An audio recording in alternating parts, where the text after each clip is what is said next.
Hello and welcome to this Jane's weather update. It is Friday the 19th of July and we have a northwest cloud band. Let's get into it.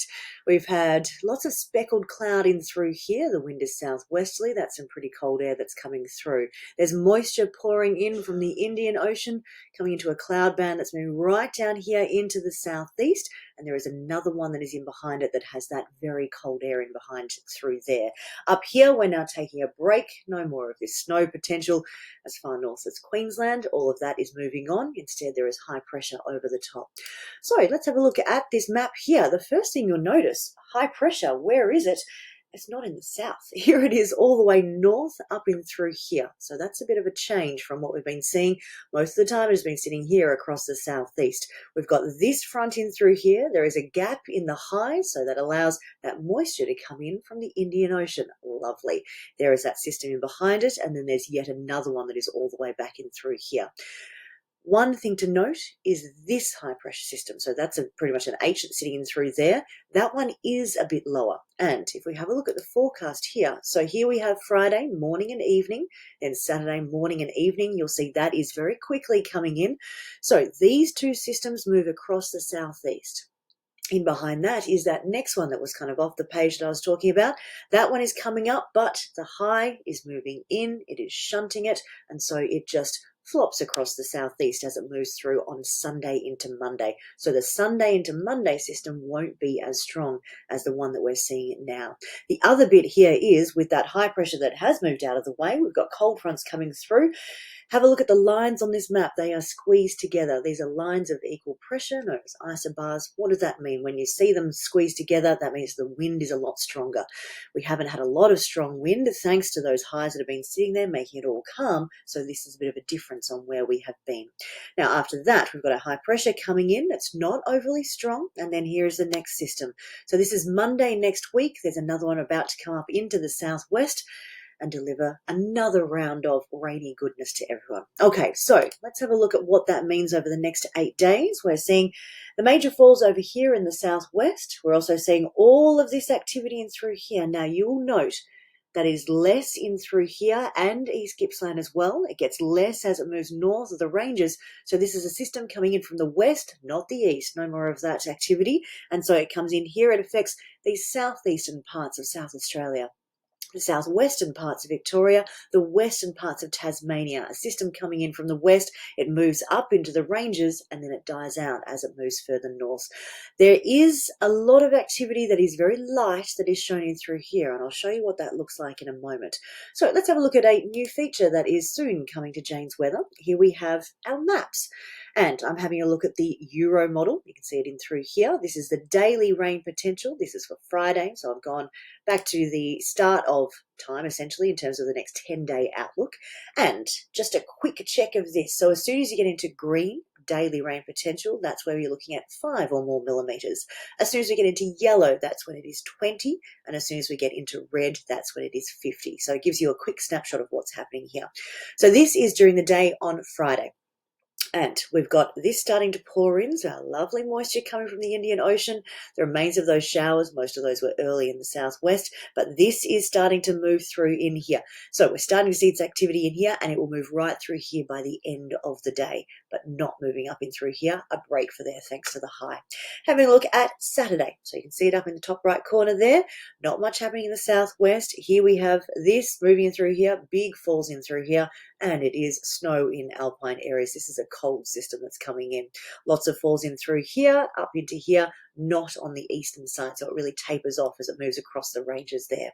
All right, so that is Saturday. Let's move into Sunday. Here's the next one coming along. This one doesn't extend as far inland because it isn't as strong, because that high pressure system is now sitting in through here. So it's a system for these parts. Again, just a little bit more in the southwest. Moving into Monday, here are the remains of that system in through there, pretty much southwest, up into the ranges there. These parts of Tasmania, but not extending far inland. Next system starting to build here. So here we have Tuesday. Again, a nice feed of moisture coming in from the Indian Ocean there. A lovely big rain band moving through. A break in the east here. A bit of activity coming into the coastal parts of Queensland. So that's Tuesday.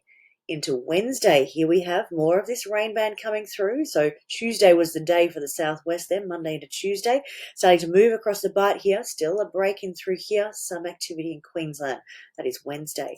Heading into Thursday. Interesting. Here's our northwest cloud band, and we're getting a bit of a feed of moisture from the Pacific Ocean as well. Both of those working together to feed this with rain, to feed it with moisture to turn into rain. Another one coming up through here, not a huge effect in the southwest. So that's Thursday. We'll have a look at Friday, Saturday, Sunday. So a fair bit of activity is on the way. Let's have a look at the total rain across those 10 days. Having a look up here, so as soon as we get to the yellow, that's 25 or more. As soon as we go orange, that's 50, and ready there is 100, 150. So the major falls are in through here, up into the ranges, these western parts of Tasmania, coming into the southwest, but all of that help coming in from the Indian Ocean and a bit coming in from the Pacific as well to help deliver those falls just that little bit inland. So these green green numbers here, that's 10, that is moving in through these parts here, less as you head further inland. Okay, now having a back over to here. So what does this mean as the week overall? So this is having a look from Monday the 22nd. This is the modelling from late yesterday. And you'll notice there's some reds here. What is that? Let's have a look back at this one here. The high pressure system is moving out to the east, so it's allowing warmer air that is ahead of these cold fronts to move in. So we're going to see a little increase in temperature across those parts of the east there, so that's something to look forward to. It won't last very long, so do enjoy it while we have it. And then here is the cold air coming into the west. If we have a look at the rainfall overall, now, it's not meant to be raining at this time of year in through here, so that is above average rain, even though it is quite light. This here hasn't been picked up in terms of what's happening on the coast of Queensland. You'll notice it's all very dry on the eastern side of the ranges. We've got all of this coming across, and it's 50-50. It's what we're meant to be getting at this time of year coming into the southeast, and an increase in that happening over in the west. So that's the first week. Let's have a look at the second week. In terms of cold air, it's over here. We're looking at being fairly warm up through here, but otherwise no strong signal in across the south. In terms of rainfall, there is a strong signal. So let me just move into week 2 there. So there's the 29th of July as we go into the first week of August. We've got rain all in through these parts here. Let's keep looking ahead in time. So this one here is the week beginning the 5th of August. There are green tones across a lot of this map. Having a look at the week beginning the 12th of August, there are still green tones across much of the south there. This is the 19th of August, still green tones. And one more, this is the end of August, just into September, and there are green tones. Now, we haven't seen that for quite some time. High pressure has been to blame. That's been very dominant, sitting over the southeast of the country. This indicates that that is breaking up and will no longer be acting as a block. Instead, we should be able to get some systems moving through. Now, are they being fed with moisture? Let's have a look at this. On our sea surface temperature anomaly map, that's what the A is on the end there, and it is how much above or below average the surface of the ocean is, how much warmer or cooler than average. We're very interested in what these boxes are doing, particularly this one over in the Indian Ocean. So this is a big change in through here. We have got blues that are starting to appear, and starting to appear very quickly. We still have all of this warm water to offset it over on the eastern side of the Indian Ocean basin. So these cold blues out there are a great, great sign if you want rain to come in to the southeast where we have been missing out. So we've got that appearing in through there. Let's flip over to the Pacific Ocean. We've got the blue starting to reinvigorate itself. It stalled for a little while there, but now we've got some more blues coming in, and all this warm water off the Queensland coast there. So both of these things are on track to start pushing moisture towards Australia. Not just one ocean, but both of them coming in. That can lead to a lot of rain moving through if the weather systems are able to do so. Now, another bit about this box starting to turn blue, while that was all warm, that encouraged high pressure to be sitting here over the southeast. That's where we've been. That's what the problem has been. Now with these blues appearing in through here, the high pressure systems can be less dominant and hopefully allow those rain systems to come in, filled with all of that moisture from both the Indian and the Pacific Ocean. Okay, having a look at the Pacific Ocean, these models here, so everything to the right-hand side, I nearly said the east, the right-hand side of the black line there, that is a projection, a forecast from all of the individual models. This one here on the left-hand side is what has actually occurred. It's the temperature in that box out in the Pacific Ocean. So here was our El Nino. We came out of it earlier this year in April. We've been bobbing around. It went down. It went back up. That was when the blues started stalling, not appearing in that box. But now we've started to go back down over the past 2 weeks. So it is back on track and moving through. Another thing here, which if you caught my update on the Saturday, because these update once a month, and unfortunately last Friday was the day before they updated, so I did that quick Saturday update. 1, 2, 3. We were always expecting those models to go in. But here we now do have the 4th. Instead of just dipping over in November, now it's properly across that side of the line there. And this model here is coming closer. We still have 2 that are saying, nope, it's just going to be 50-50. Definitely not up here, but not heading down into that threshold. So that's the Pacific Ocean in action. Let's have a look at the Indian Ocean because there were the big changes in through here. So it came out of the positive Indian Ocean dipole that we were in for a little while there, 7 out of 8 weeks, so it didn't quite make it officially. It came down and then it very quickly dipped in through here. So this is where we are now, not far from that threshold. This means that, excuse me, lovely. This means that those high pressure systems that have been dominant should be less and less as they move through. This is great. How about I actually have some water? Can't do that on TV, but I can do that sitting at my desk here. Okay, so this is moving down in through here, and have a look at this guidance. 1, 2, 3, 4 of the 5 models are now across that threshold as we go into spring. This indicates that there should be a lovely feed of tropical moisture coming in from the Indian Ocean and less dominant high pressure systems to get in the way and block that. So this is good news for us here. None of them are now up in through here. They've all taken a bit of a change of heart as that ocean has very rapidly changed in that box over there. Okay, let's have a look at a bit of output so you can see what's happening. So the weather in action. I've chosen Hamilton in southwestern Victoria, sitting there in a fairly green drought is what the word is talking about, because we've been missing out on those rainfalls that should be happening at this time of year. We know why. It was the dominant high pressure. Let's watch this, hopefully about to change. So current temperature, it's 10:40 a.m. on Friday morning. We've got an 8 there. We've got gusts of 50 k's an hour in the last 10 minutes. The strongest was 61 in through here. So you've got a quick indicator of what that is like on the scale here. So there's our color coding. We've had no rain into the gauge just yet. The overnight was this. We've been up to 8. So that's where we are. Let's have a look at, why have these not loaded?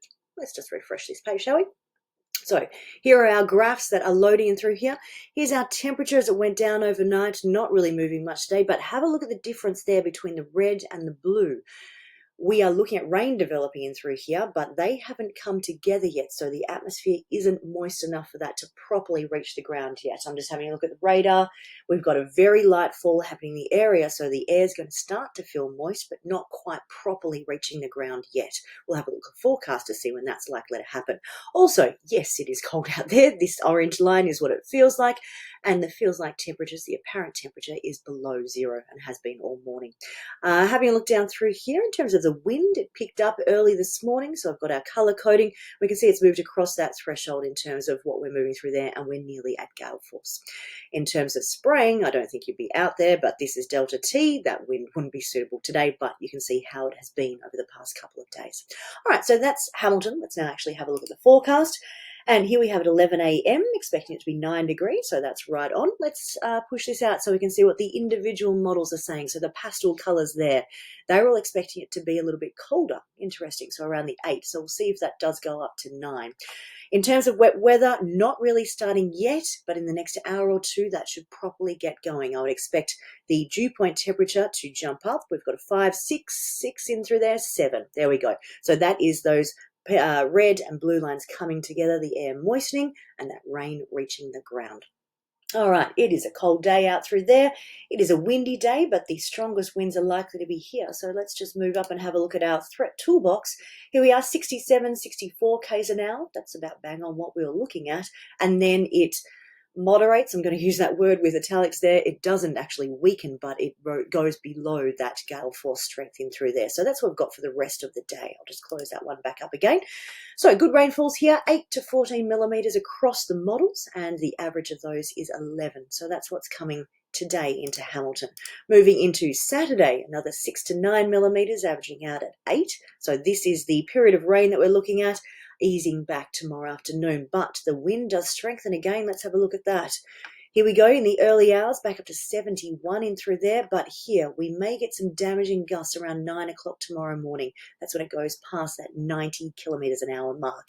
It remains up in through here right into the afternoon and then rapidly weakens as the rain disappears at night. That's tomorrow night. Okay, so there is what's happening in Hamilton. Let's move forward. We've got that second cold front coming through, but we saw the high pressure was coming in, so it'll have less of an effect.